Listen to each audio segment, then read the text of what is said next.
What's up, you guys? What's up, you guys? I'm here with a new video today, and I'm here to talk about why Sky Strikers won YCS London this past weekend. You guys already know, if you guys watch the coverage on Twitch or on Konami's website, etc., that in the finals it was pure Sky Strikers versus Trickstar Sky Striker. Like, I know it's kind of crazy when you think about it. You're like, what? Like, Trickstars? Like, Trickstars came out of nowhere, and I can do a video on that too. I thought that was really cool that Trickstars made it to the finals. And I know what you guys are thinking. You know, we've seen enough Trickstars before, but I mean, let's face it, ever since Thunder Dragons came out and, you know, Goki started to run rampant and all that, we really haven't seen Trickstars anywhere in the meta. And not only were in the meta, but they made it all the way to the finals and almost won. If you guys saw the finals, it was honestly, like, it was ridiculous. The fact that that Impermanence connected on the Pot of Desires was nuts. I think everyone knew when that happened that the game was over. They were also in time. There was all these issues that came up, but the finals was just insane. But overall, we're going to talk about why I feel Sky Strikers won. And now, unfortunately, the first place list has not been released for whatever reason.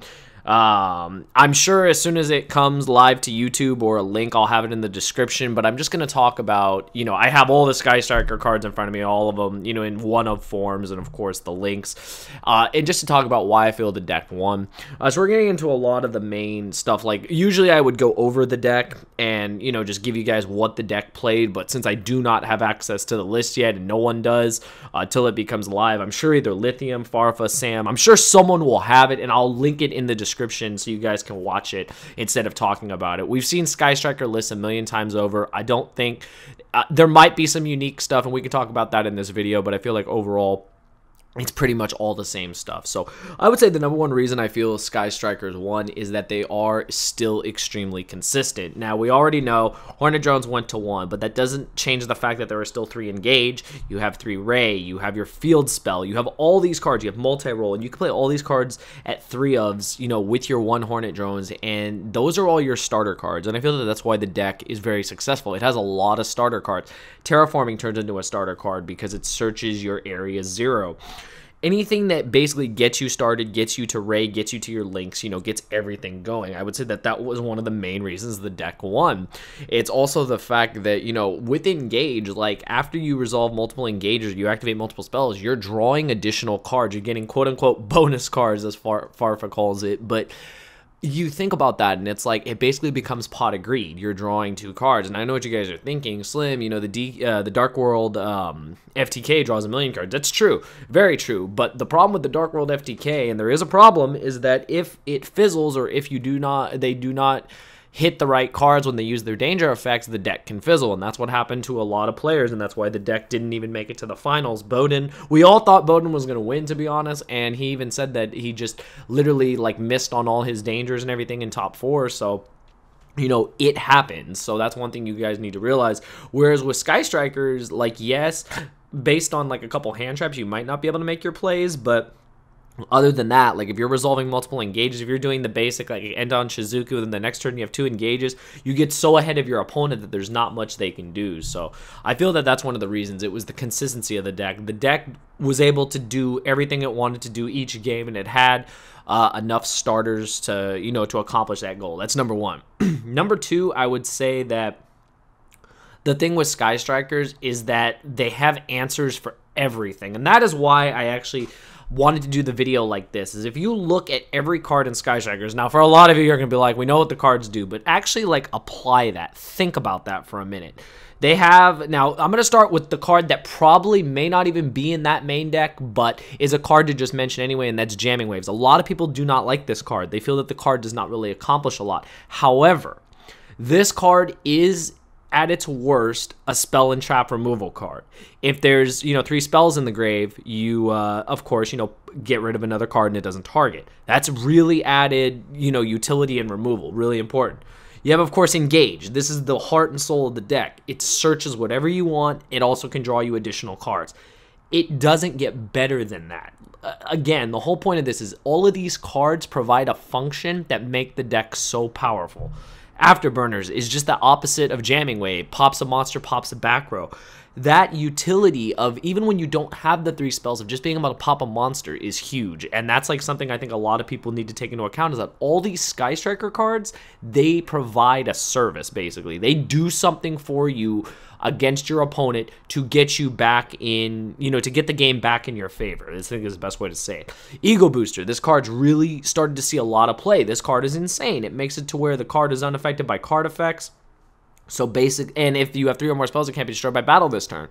So if you're setting up your graveyard, which Sky Strikers do with at least 3 spells, your monster will survive. You will get another turn in the game. And I think that that's something a lot of people don't think of either, is that cards like this provide you additional turns. And every time you get additional turns in Yu-Gi-Oh! In a deck that can, just produce so much advantage, most likely you're going to win. And I feel that that is something a lot of people don't take into account, is that Ego Booster has really gone up in popularity, has seen play in more than 1 or 2 copies in the main deck, and that is one of the reasons why the deck is so successful. It can go as long as it can in a long tournament. Of course, you have your Shark Cannon, it's like a DD Crow, can special summon a monster, makes it to where you have like 4 Kagaris in the mirror, etc. Again, it provides a service, it gives you advantage, it swings the game back in your favor. I don't even need to talk about Hornet Drones. We already know how insane this card is. Produce a token, Yu-Gi-Oh! Widow Anchor. This is the all-star, and I say this is the all-star next to Engage because of how important this card is. This card has always been important. You guys already know anything that's, like an Effect Veiler can take your opponent's monsters is amazing, but also more so ever against Thunder Dragons, because Thunder Dragons are a real problem for Sky Strikers, especially if they establish Colossus early, which the deck always does, and being able to negate the Colossus or take the Colossus and play your game is so important, and I think a lot of people realize now, Widow Anchor is without a doubt one of the MVPs of the deck, and being able to, of course, play 3 copies of this, being able to search it, being able to get it off multi-roll, etc., is how you win the game. It's how you, it's how you stay in the game. It's how you cheese wins. And I say cheese wins because you can use multiple Widow Anchors, take multiple monsters, and just OTK your opponent with their own cards. And I think that that's another huge factor a lot of people don't take into account. And this is one thing I want to mention about Widow Anchor. Ping Zhao, who took 2nd place with Trickstar Sky Strikers, played 3 copies of this. That's right, not 1, not 2. He played a full 3 copies in his Trickstar Sky Striker deck. We've never seen a Trickstar deck actually play 3 copies of Widow Anchor, but his whole reason was, I need to take my opponent's monsters, and that's what I do. It's necessary against Thunder Dragons. It's necessary to win the game. Before he would even summon a Trickstar card, if he could get spells in the grave, he would Widow Anchor, take his opponent's monsters, then summon his Trickstars and link away like that. I think that's an insane strategy, and that's why he did, one of the reasons he did so well. Being able to just take your opponent's monster, negate their effects, and be able to play your game at your pace is how the deck wins. Multi-roll is Spellbook of Judgment. What more is there to say? Being able to just reset all your cards is insane. Yes, they do get banished if you use them, but it doesn't matter. By the time you resolve multi-roll and set multiple cards, you're already winning the game. Shark Cannon is how you stay in the game. It helps you recycle your cards. Really important. It helps to get rid of more than 1 monster at a time. It's good. Like, a lot of people don't like it, but it does provide that resiliency and that ability to, recycle, which I think is huge. And of course, the field spell area is 0. You guys already know it's a starter. Being able to, pop like any useless cards. Best play is being able to send Metal Foes Fusion if you drew it, unfortunately. Being able to send it to the graveyard, being able to, basically duality and pick a Sky Striker card is insane. Being able to pop this with multi-roll to Special Ray, insane. It has super value in the deck, of course. And of course, you guys already know about your links, like, add a card back, add a card at end phase, attack directly. That's why the deck is so good. Every card provides something for you. It helps you get advantage. It helps you, take life points away from your opponent. I can't tell you how many times like the game is gonna go to where they're just gonna Hayate you for game, and that's the thing, is you can really produce a lot of OTKs, because not only do they play these, they play Boral Sword, etc., and they can start to steal wins that they didn't have the ability to do before. And I think Hayate is insane for the deck. Being able to Foolish Burial a spell is also important too. So that's one of the main reasons. And I would say one of the other reasons, as we're getting like closer to the end of this video, is that this deck has the ability to grind for a very long tournament, and that's something that needs to be done. Now, okay, the FTK, extremely consistent. The ability to draw your whole deck and produce the FTK every game, that's why the deck does well. That's why the deck is able to go in a long tournament, but so is Sky Strikers, and that's the thing.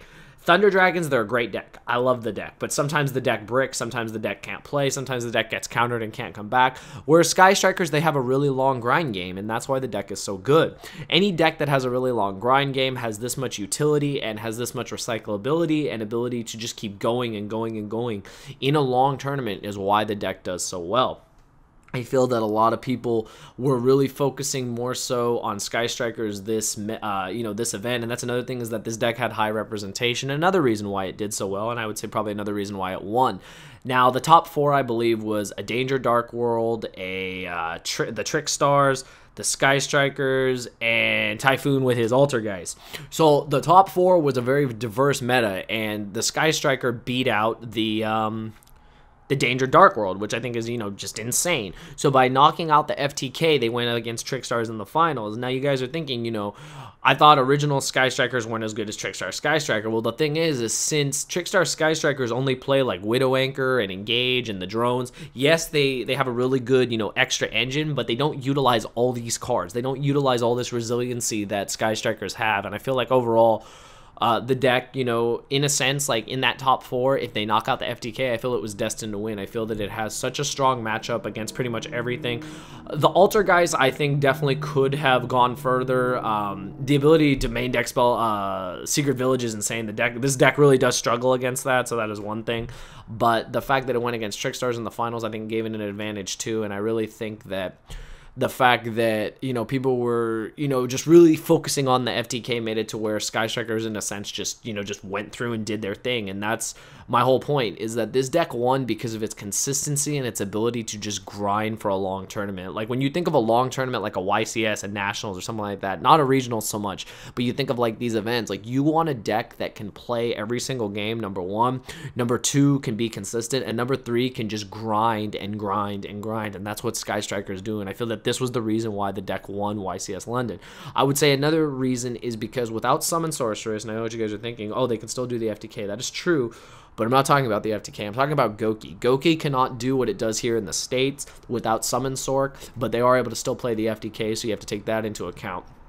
So while Goki isn't able to play the way it does here in the States, it has a much lower representation. With the lower representation, Sky Strikers are going to do better across, a long tournament. And if Goki had Summon Sorc over there and everything, I feel Goki would have had a higher representation as well. But since they didn't, Sky Strikers had a high representation, the FTK had a high representation. They were just duking it out through the top cut all the way, to the finals, where the FTK lost in top 4, and then it was down to Trickstars and Sky Strikers in the finals. And overall, I think, the tournament was insane. I think Sky Strikers really did their thing, and this shouldn't come as a surprise to you guys. And I say that because of how long Sky Strikers have been doing well. Their consistency is there, and even though there is an FTK in the format, again, the deck can fizzle. Bowden said it, a lot of players said it. If your dangers don't resolve, if you don't, if you get hit by certain hand traps at certain times, if you don't make the that rank 4 Azathoth, if you don't make that early and you get hit by a Cherries, you get hit by a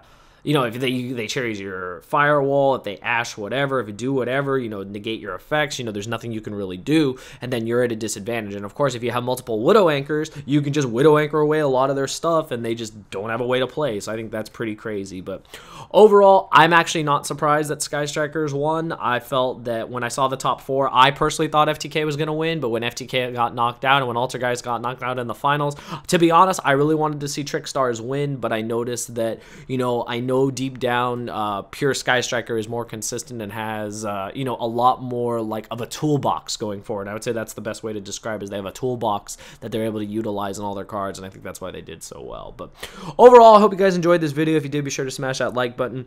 Again, I'm sorry I do not have the actual first place list yet, but as soon as that list becomes available, I will have it linked in the description below for you guys to follow, and you guys can get all your answers there as well if this video didn't provide enough answers for you already. But that is my thoughts on YCS London. On to the next YCS. I think Sky Strikers are still going to be in attendance, and I think that you just always need to prepare for this deck, know how to beat it, know how to play against it, and if you're playing it, know how to play it and be able to play all your matches, because it's an amazing deck, has an amazing grind game, and is consistent, and that's what it takes to win a YCS. So I gotta say, you guys, hope you guys enjoyed the video. Give it a thumbs up, and thank you for watching.